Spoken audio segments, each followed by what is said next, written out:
ખુરશી અને સળગેલો પલંગ. ગ્રાઉન્ડ ફ્લોર પર તમે જુઓ કે ટોપ ફ્લોર પર પ્લેન અથડાયું હતું અને આ રૂમની સિચ્યુએશન તમે જુઓ. આ રૂમ છે જ્યાં કોઈ ભણી રહ્યું હતું, જ્યાં કોઈ સૂઈ રહ્યું હતું, કોઈ ડૉક્ટર બનવાના સપના સાથે અહીંયા અમદાવાદ આવ્યું હતું, આ મેડિકલ કોલેજમાં ભણતા હશે અને એના ઉપર અચાનક ભર બપોરે કહેવાય ને આભ તૂટી પડ્યું નહીં કે પ્લેન તૂટી પડ્યું એ વ્યક્તિ ઉપર. આ એક સ્ટુડન્ટનો રૂમ છે.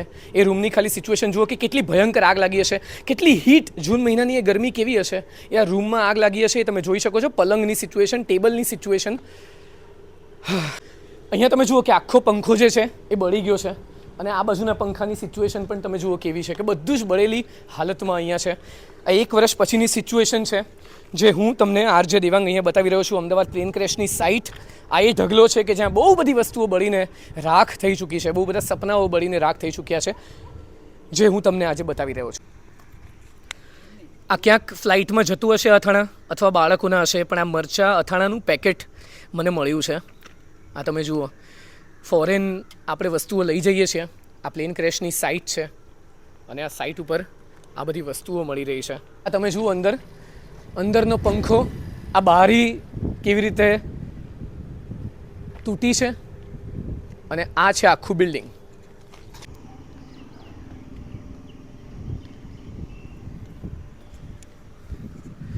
આ તમે જુઓ દવા, ક્રિકેટનો બોલ, ફ્લાઇટની અલગ અલગ વસ્તુઓ અહીંયા તમને પડેલી દેખાય છે. નાળિયેર,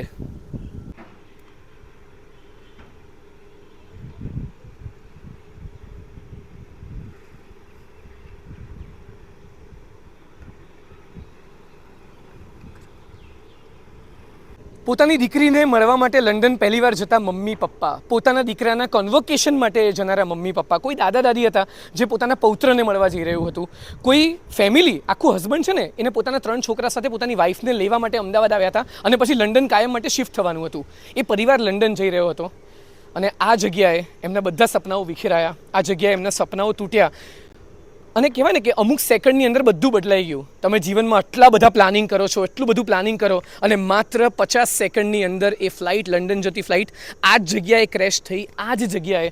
અને જેટલા પણ પરિવારવાળા હતા એમના ઉપર જાણે દુઃખનો આભ તૂટી પડ્યું હોય એવી સિચ્યુએશન આ જગ્યા પર થઈ હતી. આ એ બિલ્ડિંગ કે જ્યાં પ્લેનનો મેઇન ભાગ પડ્યો હતો. આજે પણ તમે આ ડેમેજ થયેલી વસ્તુઓ જે છે એ જોઈ શકો છો. તમે અમુક વસ્તુઓ, આ કદાચ મને લાગે છે કે ફ્લાઇટનું છે, ઓરેન્જ કલરનું. આ બી તમે જુઓ, આ વસ્તુઓ કે જે ફ્લાઇટ અને હોસ્ટેલની છે. આ વસ્તુઓ તમને અત્યારે હું બતાવી રહ્યો છું જે ફ્લાઇટમાંથી પડી છે, જે હોસ્ટેલમાંથી પડી છે.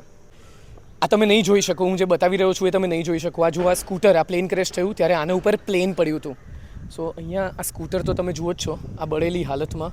આ જુઓ તમે, આ વ્હીકલ અને આ કાર જે બહુ જ ડેમેજ થઈ છે. અમદાવાદ પ્લેન ક્રેશની સાઇટથી હું તમને બતાવું છું. આ જગ્યા પર ઊભા રહેવા માટે છે ને બહુ હિંમત જોઈએ. કાચા પોચા લોકોનું કામ નહીં. આ જગ્યા પર તમે આવો અમદાવાદ પ્લેન ક્રેશની સાઇટ ઉપર તો તમને આ બધું જ જોવા મળશે. અને જે તમારાથી જોવાશે નહીં એ પરિવારની યાદો અહીંયા છે. એ દરેક ફેમિલી ઉપર કેટલું મોટું આભ તૂટી પડ્યું હશે એ અહીંયા આવો ને.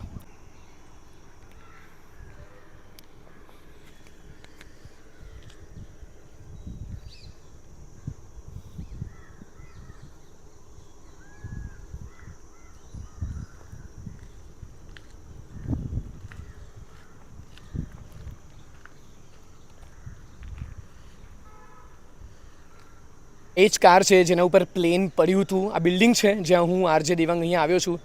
તમે જુઓ કે અહીંયા કેવી સિચ્યુએશન આ કારની થઈ છે, સળગીને એની હાલત કેવી થઈ છે ને 1 વર્ષ પછી આ જગ્યા પર હું તમને બતાવું છું. આ બિલ્ડિંગ, એ હોસ્પિટલનું બિલ્ડિંગ, આ બિલ્ડિંગ જે હું તમને બતાવી રહ્યો છું અને આ બધી જગ્યાએ હજી તો તમને સ્કૂટર બતાવું કે જે વ્હીકલ કેવી બળીને એ વ્હીકલની સિચ્યુએશન થઈ છે એ તમે અહીંયા જોઈ શકો છો. આ બધું જોઈને આ બધું સાક્ષી છે આ જગ્યાએ અમદાવાદ પ્લેન ક્રેશની. એ ફેમિલી પર શું વીતી હશે એ માત્ર આપણે ઇમેજિન કરી શકીએ. એ પરિવાર પર શું વીતી હશે. એ મમ્મી પપ્પા એમના દીકરા ગુમાવ્યા, દીકરી ગુમાવી, કોઈએ મા ગુમાવી, કોઈએ દાદા દાદી ગુમાવ્યા, કોઈએ નાના નાની ગુમાવ્યા, કોઈએ કાકા કાકી રિલેટિવ, કોઈએ નાનું બાળક અમુક એજનું. આ બધું ગુમાવ્યું એ આ જગ્યા પર જે હું બિલ્ડિંગ તમને બતાવું છું. આ ખાસ ધ્યાનમાં રાખજો. 12 જૂને રોજ જે પ્લેન ક્રેશનું થયું હતું મેડિકલ સ્ટુડન્ટ તેમજ મેથ્સનું કેમ્પસમાં સ્થળાંતર કર્યું છે. પોલીસ તપાસ ચાલુ છે, એટલે અંદર કોઈએ પ્રવેશ કરવાનો નથી. સો અંદર જવું બિલકુલ અલાઉડ નથી. આ એ મેસ છે કે જ્યાં પ્લેન ક્રેશ થયું હતું. સો અહીંયા તમે અંદર નથી જઈ શકતા.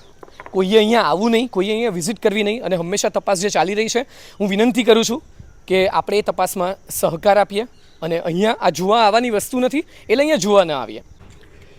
કેટલા બધા એવા પેકેટ્સ મળે છે કે જે ફ્લાઇટમાં લઈ ગયા હશે. કેટલા નાસ્તાના પેકેટ મળે છે, ખાવાના પેકેટ મળે છે, ફ્લાઇટની સીટની વસ્તુઓ મળે છે, રમવાની વસ્તુઓ, ટોયઝ મળી રહ્યા છે મને આ જગ્યા પરથી, કે જે કદાચ કોઈ ફ્લાઇટમાં લઈ જતું હશે કે હું રમીશ, હું આ જમીશ, અમે કોઈક રિલેટિવને આપશું. આ બધું વિચારીને જે લોકો પ્લેનમાં બેઠા હશે, પણ અંત આવો થશે થોડી સેકન્ડમાં, એ નથી ખબર. આ બિલ્ડિંગ તે તમે જુઓ છો ને, આ બિલ્ડિંગ ડૉક્ટર્સ જે પોતાનો જીવ બચાવવા માટે કૂદ્યા હતા, કારણ કે આગ અહીંયા ભયંકર પ્રમાણમાં લાગી હતી. પ્લેનનો વચ્ચેનો ભાગ અહીંયા આવીને પડ્યો હતો. મેઇન બિલ્ડિંગ જે ડેમેજ થયું છે એ આ છે. અને તમે જે બાલ્કની જુઓ છો ને, એના ઉપરથી ડૉક્ટર્સ જે છે એ પોતાનો જીવ બચાવવા માટે કૂદ્યા હતા. તો એ આ જ જગ્યા હતી. અહીંયા પણ તમે જોઈ શકો છો, આ રાખ અને આ જેટલી પણ જગ્યા છે એ સળગેલી હાલતમાં તમને અહીંયા જોવા મળે છે. આ જોઈ અને ખરેખર જીવ બળે. હું કદાચ વિડીયોમાં વધારે બોલી નહીં શકું, બતાવી નહીં શકું, પણ આ સિચ્યુએશન તમે જુઓ કે અત્યારે આ બિલ્ડિંગની સિચ્યુએશન કેવી છે. આ કબાટ એક તમે જુઓ કે આ કોઈ રૂમનો કબાટ છે જે હજી એવી ને એવી રીતે ઊભો છે. આ કબાટ અને પ્લેન આવી રીતે અહીંયા પડ્યું હતું. આટલું જ ઉપર એને ઉડવાનું હતું, આમ જ ઉપર એને ઉડવાનું હતું પ્લેને, પણ એ આ બિલ્ડિંગ પર આવીને પડ્યું હતું. આ જ બિલ્ડિંગ પર આવીને. અને આ કબાટ જુઓ તમે, આ કબાટની સિચ્યુએશન હજી 1 વર્ષ પછી બરાબર છે ને. ગયા વર્ષે તો આ ટાઈમે આ કબાટ સાજો હતો બપોર સુધી, પણ 12મી જૂને જ્યારે બપોર પડી અને તમે જુઓ કે આ કબાટની અંદર હજી સામાન પણ એવો ને એવો છે. આ રૂમ પણ હજી એવો ને એવો છે. હજી તપાસ ચાલી રહી છે, આપણે પણ તપાસમાં સહકાર આપીએ. પણ તમે જુઓ કે આ રૂમ છે,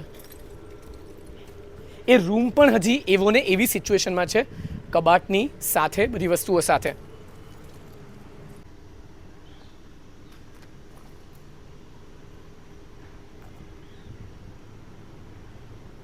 દવા, કપડાં, આ બધું જ આ સાઇટ પરથી મળી રહ્યું છે અત્યારે. હું તમને બતાવું પ્લેન ક્રેશની સાઇટ.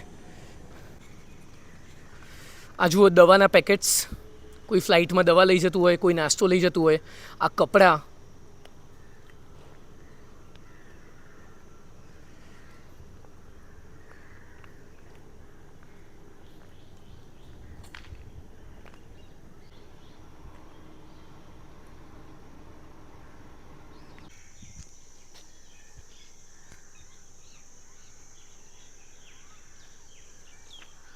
સૌથી પહેલાં જે પ્લેનનો પાછળનો ભાગ અથડાયો એ આ જગ્યા હતી. પ્લેનની ટેલ એ અહીંયા પડી અને પછી ધીમે ધીમે આખું પ્લેન આગળ પડ્યું. જે તમને આગળના બિલ્ડિંગ બતાવું છે, હજી પણ બ્લેક છે.